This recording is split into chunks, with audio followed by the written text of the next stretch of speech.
ETF index mutual funds నేర్చుకుని stock మార్కెట్లో రాణించాలనుకుంటున్నారా? వెంటనే ఈ నెంబర్కి కాల్ చేయండి.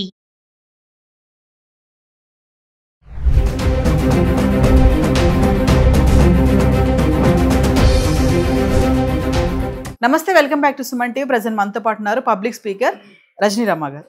నమస్తే మ్యామ్. నమస్తే మ్యామ్. మేము కాకినాడ జిల్లా తునిలో మరి బాలికపై అత్యాచారం చేసిన నిందితుడు ఎవరైతే ఉన్నారో ఆ వృద్ధుడే అనాలా, మరి ఆయన ఇంకేమనాలో అర్థం కావట్లేదు. సూసైడ్ చేసుకోవడం జరిగింది. మరి నిన్న ఇష్యూ కూడా అంతా కూడా మీకు తెలిసిందే ఉంటుంది.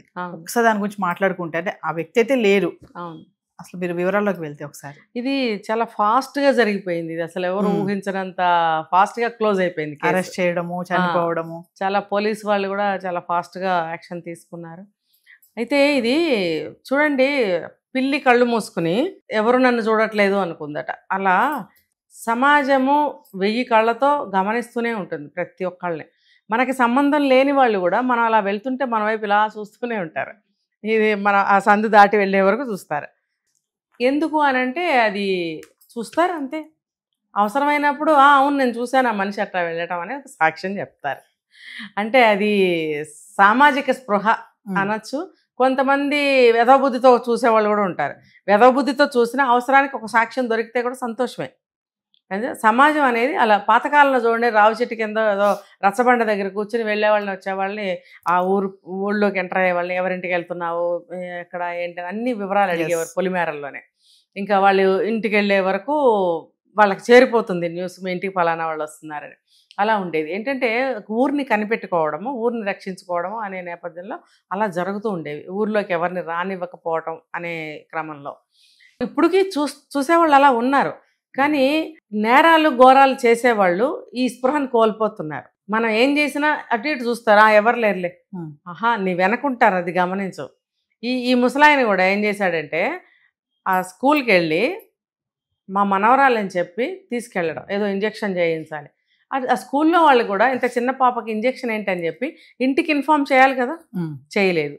తర్వాత పర్మిషన్ లెటర్ ఒకటి ఆ పిల్ల రాసినట్టుంది. ఆ పర్మిషన్ లెటర్ ఇలా నేను మెడికల్ గ్రౌండ్ కింద ఏదో ఇంజెక్షన్ తీసుకోవాలి, నాకు టైం కూడా 12:10 అరౌండ్ అని చెప్పి టైం కూడా రాసింది, దాంట్లో సంతకం పెట్టింది, ఆ లెటర్ ఇచ్చింది వాళ్ళకి.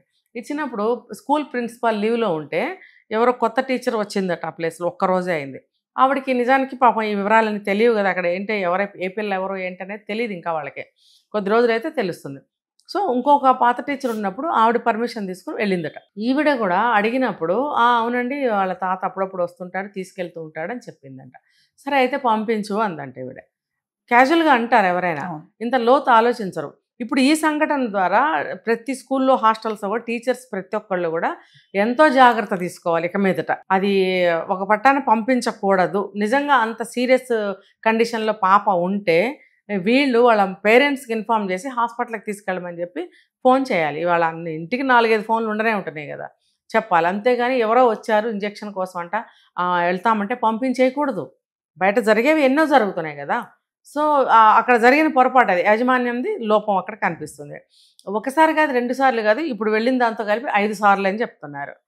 అంటే తీసుకెళ్ళి చాక్లెట్లు బిస్కెట్లు ఆశ చూపించి ఆ పిల్లని తీసుకెళ్ళి కొట్టి భయపెట్టి మీ వాళ్ళని చంపుతాను అని చెప్పి భయపెట్టి ఆ అమ్మాయిని లొంగ తీసుకున్నాడని చెప్పి ఆ పాప చెప్పిందని చెప్తున్నారు.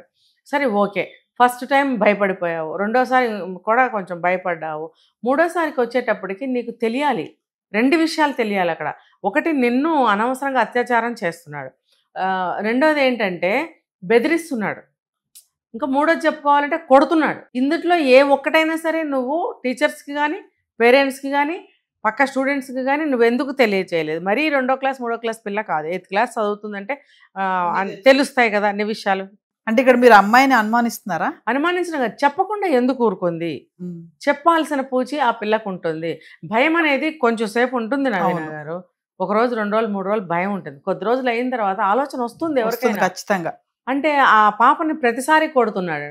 ప్రతిసారి కొడుతున్నప్పుడు నువ్వు స్కూల్లో పర్మిషన్ లెటర్ రాసిచ్చి మరి ఎందుకు వెళ్తున్నావు? అక్కడ చెప్పేసేయచ్చుగా, ఇతను నన్ను తీసుకెళ్ళి కొడుతున్నాడు, నన్ను పంపించకండి మేడం అని చెప్పేయాలిగా. బ్లాక్మెయిల్ చేస్తున్నాడేమో. తీసుకెళ్ళిన తర్వాత చేస్తాడు. నువ్వు ఇక్కడ వీళ్ళ అండర్లో ఉన్నావు కదా, సెక్యూరిటీగా ఉన్నావు కదా, ఉన్నప్పుడు నువ్వు ఇక్కడి నుంచి బయట పడితే నీకు ఏదన్నా జరుగుతుంది, ఇక్కడే ఉంటే నీకేం జరగదు కదా. లోపలికి వచ్చి వాళ్ళందరి ముందు నిన్ను తిట్టడం కొట్టడం ఇంకోటి చేయడం ఏం చేయడు కదా. నువ్వు అక్కడ ఎందుకు అలా ఎందుకు భయపడాల్సి వచ్చింది? అక్కడ చెప్పు ఉండాల్సింది ఆ పాప. మనం చాలాసార్లు ఇది పిల్లలకి చెప్పాం నవీన గారు, ఏదన్నా ఉంటే చెప్పేయండి చెప్పేయండి చెప్పేయండి అని అంటూనే ఉన్నాం. అంటే ఈ వీడియోస్ పిల్లల వరకు వెళ్తున్నా లేదో నాకు తెలియదు, కొన్ని స్కూల్స్కి వెళ్ళాలి. మరి ఈ రోజు న్యూస్ మేడం, మరి కోర్టుకి తీసుకెళ్తుంటే ఆయన బహిర్భూమికి వెళ్తానన్నప్పుడు వెళ్ళినప్పుడు ఆ చెరువులో దూకారు, సూసైడ్ చేసుకున్నారు అని అంటున్నారు. అంటే ఇంకా నా పరువు పోయింది, ఆల్రెడీ అన్ని మీడియాలో వచ్చేసింది అని అదొక ఆ భయంతో చనిపోయాడు అనుకోవచ్చు అంటారా? అయితే అసలు ఒక అబ్బాయి చూశాడు, వీడియో తీశాడు, అడ్డుకున్నాడు, మంచి పని చేశాడు అబ్బాయి. చూసారా, సామాజిక స్పృహ, సామాజిక బాధ్యత అంటే అది. ఆ బాధ్యతతో మెలగాలి. అతను వీడియో తీసి అతన్ని వెళ్ళనివ్వకుండా అడ్డుకున్నాడు కాబట్టి అందరూ వచ్చి అతనికి దేహశుద్ధి చేశారు, పోలీసులు అరెస్ట్ చేశారు, తీసుకెళ్తున్నారు, మెడికల్ టెస్టులు అన్నీ చేశారు. మళ్ళీ తిరిగి తీసుకెళ్ళేటప్పుడు నాకు బాత్రూమ్కి వస్తుంది అని అంటే ఆపారు. ఆపినప్పుడు అక్కడ దూకేశాడు. భయపడి ఉండొచ్చు పరువు పోయిందని, కానీ లేకపోతే మళ్ళీ నేను అరెస్ట్ అయితే నన్ను హింసలు పెడతారు ఇవన్నీ. ఇప్పుడు అతను ఏదో నేను టీడీపీ కౌన్సిలర్ని అది అని చెప్తున్నాడు, పార్టీ వాళ్ళకి తెలిస్తే ఇంకో రకంగా ఏమన్నా నన్ను చేస్తారని భయపడి ఉన్నాడేమో. కానీ అతను ఎప్పుడో 2009 అండ్ బిట్వీన్ 9-11 మధ్యలో అతను ఉన్నాడంట. ఇప్పుడు అసలు పార్టీకి సంబంధం కూడా లేదని చెప్తున్నారు. మరి ఏది ఏమైనా సరే అతను భయపడి ఉండొచ్చు, ఎలాగైనా నన్ను ఏదో విధంగా చంపేస్తారని అనుకుని ఉండొచ్చు, దూకేసి ఉంటాడు, చనిపోయాడు. సరే అది పక్కన పెడితే చనిపోయాడు, ఓకే, క్లోజ్ అయింది, ఎండ్ అయింది విషయము. కానీ ఈ సమాజంలో ఇలాంటి వాళ్ళు చాలామంది ఉన్నారు నవీన గారు.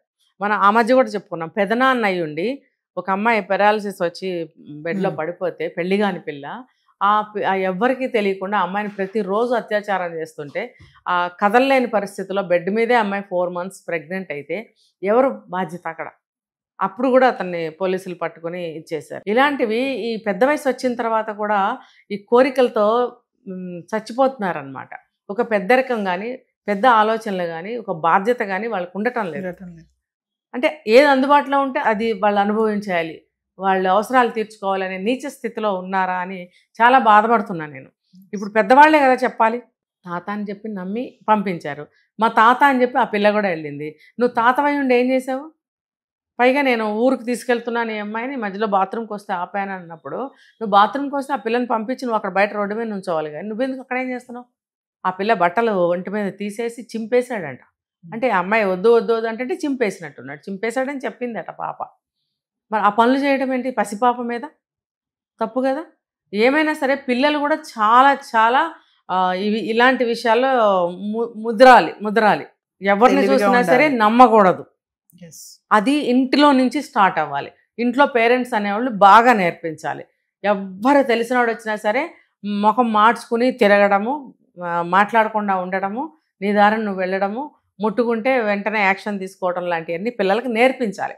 వీలైతే ఇందాక మనం చెప్పుకున్నాం పీటీ సార్ చేసిన విషయాల్లో కరాటేలు లాంటివి నేర్పించాలి, చిన్న చిన్న ఫైట్స్ నేర్పించాలి. వాళ్ళు కనుక అటాక్ చేస్తే ఎలా మనం రియాక్ట్ అవ్వాలి, ఎలా డిఫైన్ చేసుకోవాలి అనే విషయాలు పిల్లలకి నేర్పించాలి. ఇంట్లో నేర్పించాలి, స్కూల్లో కూడా నేర్పించాలి. ఫర్ ఎగ్జాంపుల్ పీటీ పీరియడ్ ఉంటుంది, అక్కడ ఏం చేస్తున్నారు పీటీ సార్లు? ఈ ఏదో పనులు చేయటం కాదు, పిల్లలకి ఇలాంటివి నేర్పించాలి. నేర్పించినప్పుడు వాళ్ళకి ఈ టిప్స్ ఉపయోగపడతాయి. ఇప్పుడు ఒక కోర్సు, ఒక 1 year కోర్సు చేయలేకపోవచ్చు, కానీ ప్రతిరోజు ఒక 1 hour ఆ స్కూల్లో నేర్పిస్తుంటే వాళ్ళకి ఎట్లా కిక్ కొట్టాలి, ఏ యాంగిల్లో వాళ్ళని అటాక్ చేయాలనేది వాళ్ళకి మెలకువలు నేర్పిస్తే వాళ్ళు కాస్త బయటపడగలుగుతారు. వాళ్ళు అసలు ఏమి ఓనా లేకపోతే అలా పప్పుల్లా కూర్చుంటే వాళ్ళు ఏం చేయలేరు. వాళ్ళు ఇలా సరెండర్ అయిపోవడం తప్ప భయంతో కొంత, చేతకాక కొంత ఈ భయపడతారు పిల్లలు.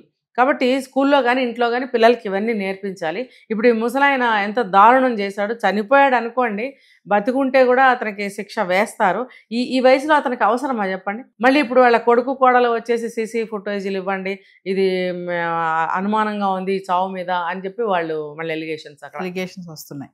అతను చనిపోవడం కరెక్టే, కానీ మాకు ఇదేదో అనుమానంగా ఉందని చెప్పి మళ్ళీ అందులో ఒక అనుమానం పెట్టడం, అలా ఉంటారు సమాజం. ఎంతైనా వాళ్ళ మనిషి కదా, సమర్థించుకుంటారు.